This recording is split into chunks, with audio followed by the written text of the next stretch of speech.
Everyone, welcome back to my channel. My name is Kelsey Osenbach, and today we are going to be having a little wedding video for you, and I'm very excited. If you haven't already, please subscribe down below, hit that notification bell so that you can be notified when I post videos to YouTube. So without further ado, let's jump right in. Today, I'm going to be talking about the top 5 things that need to come out of your wedding budget first. These are the things that are most important for your wedding and the most expensive. And we're going to go from the most expensive to the least expensive of these 5 things. So I'll start with the most and then go down to the least. And so if you don't know, about 7.5 months ago, can't believe it's been that long already. I mean, I know it's not a long time, but it doesn't feel that long. I got married to the love of my life, and we've been doing really great even through quarantine, and it's been absolutely wonderful. So my very first suggestion before I jump in to the 5 things is I would figure out what your fiance, maybe your fiance's family and your family, whoever is paying for the wedding, figure out what your wedding budget is before you even start looking at the prices of vendors. Figure out what you can realistically pay for a wedding, okay?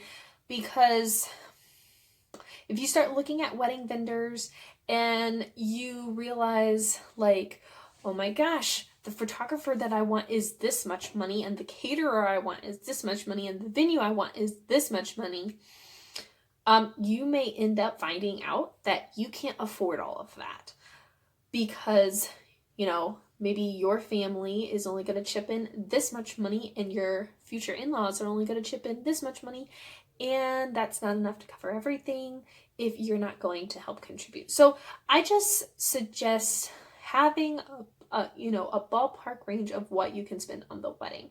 I understand that sometimes you may find that things are more expensive than what you originally thought, but just get an estimate, and then you can go from there on wiggle room if you need to come down in the budget or go up. But that's what I would suggest. So now we're going to go with the top 5 things for your wedding budget, what you need to account for first. And this is all based on my personal experience, not others, because obviously I don't have I've been in one wedding as a bride who was actually paying and planning for it. So, my parents paid for it. But, so the wedding budget that we had was $10,000. And I know that a lot of you in this day and age may go, oh my gosh, how did you do it all? Because I'm going to insert some pictures right here to show you.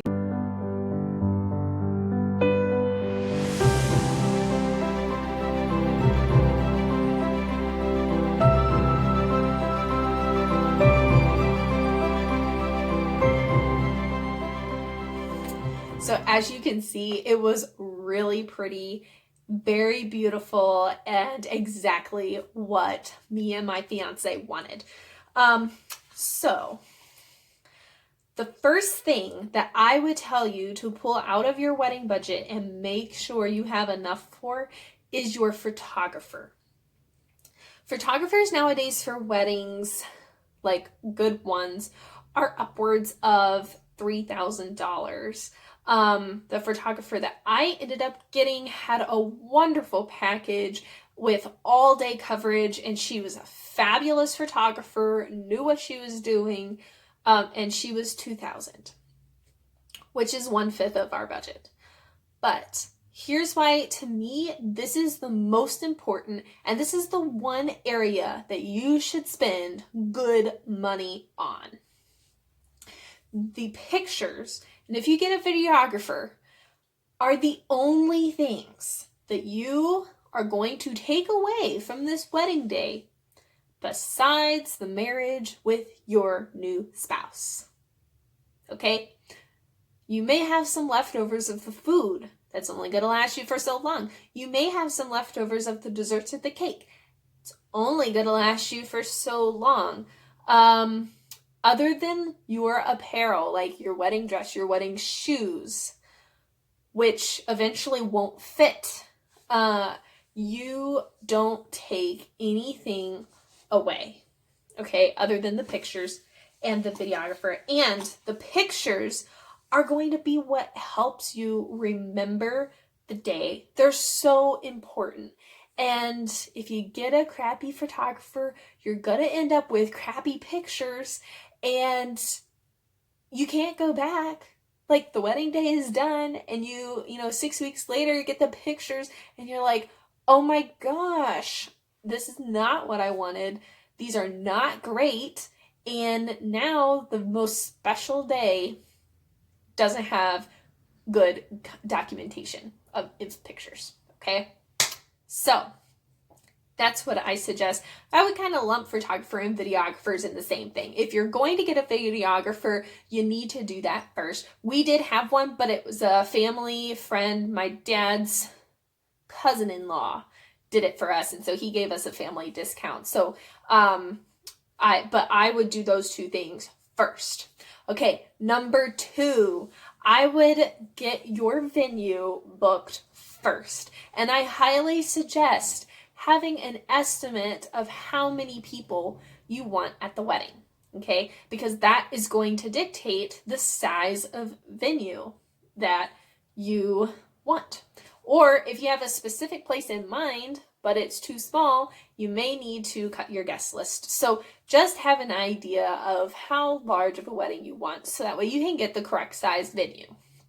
Okay, but venues are going to be typically your next expensive thing, because you're going to end up having to pay for a ceremony space and a reception space, or if you get a spot that does both the ceremony and the reception, you're still having to pay for quite a few hours to book the space. And typically wedding venues can be pretty expensive. Now, the place where we had our ceremony, we had a lot of connections with the people, so we ended up getting married there for free. And I have another whole video on my wedding story. The ceremony venue is a story of its own. I'll link that video in the description box below, and you can go through the details of the wedding, because it was a roller coaster ride. And then for our reception venue, we used my parents' church, and because they were members there, we only had to pay $100 for it. So if you are wanting to spend money in other places besides the venue, it may be a really good idea to see what venue options are out there that will cost less, or if you're a part of a church, see if you can do it there, or if you've got friends who are a part of other churches, maybe their church would be cheaper than the venue you're looking at. Just look around for some cheaper options in your venue if your venue is not necessarily the most important thing on your list to pay for. Like, I had some other things that I wanted to use our money for, and I'm so glad we did. And honestly, the venues that we got married in were gorgeous, as you saw in the pictures. So super happy with our venue choices. So the next thing you're going to want to budget for is your caterer. Now for us, the caterer was pretty cheap, because we had a family friend who had offered when my fiance and I my husband and I got engaged, to do our wedding food. And she was not, it was her wedding gift to us. She was not going to charge us for her time. She was only going to charge us for the food. And we ended up picking a meal that was really decently priced, that could feed a lot of people for not a ton of money. So we ended up paying about $750 for a taco bar, and we had ground beef and shredded chicken and like all of the different toppings. We had chips and guacamole and tomatoes, sour cream, cheese, like all of the toppings, lettuce, all of that. And then that also paid for the beverages, and we had lemonade and tea and like a fruit infused water and a sherbet punch. And that's what we had, and that covered everything for 150 people. It was a lot of food, and no one went away hungry. And it only was $750. I know a lot of you are going, Kelsey, I can't do that because I don't have a family friend that can cook like that. I know. Caterers are expensive nowadays, and that's why I seriously, highly suggest that be one of the top things that you pull out of your budget following your photographer and your venue. Okay. Yes. And going off of the venue and the caterer, talk with your reception space and or your caterer to see if they have dinnerware options available. And if they don't, Amazon has really nice, fancy plastic dinnerware.